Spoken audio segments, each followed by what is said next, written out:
এই হিসেবে সকাল ৯টায় তাদের শিডিউল ছিল এবং সেই অনুযায়ী তারা সকাল ৯টায় প্রোগ্রাম শুরু করেছে এবং ৯টার আগে থেকেই বলা যায় যে জামায়াতের যারা নেতাকর্মী বা এই অঞ্চলের যারা ছাত্র যুবক বা নাগরিকরা যারা ছিলেন তারা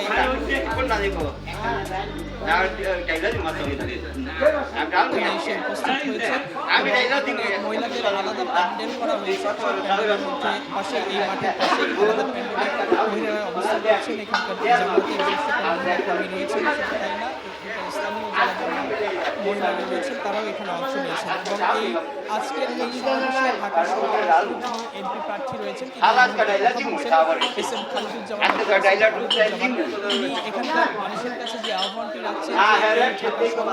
সারা বাংলাদেশে ইতিপূর্বে ৫৩ বছরে যারা ক্ষমতায় ছিল তারা দেশের কাঙ্ক্ষিত যারাই ক্ষমতায় এসেছে তারা দুর্নীতিতে নিমজ্জিত ছিল, নিজেদের ভাগ্যের উন্নয়ন করেছে, নিজেদের উন্নয়ন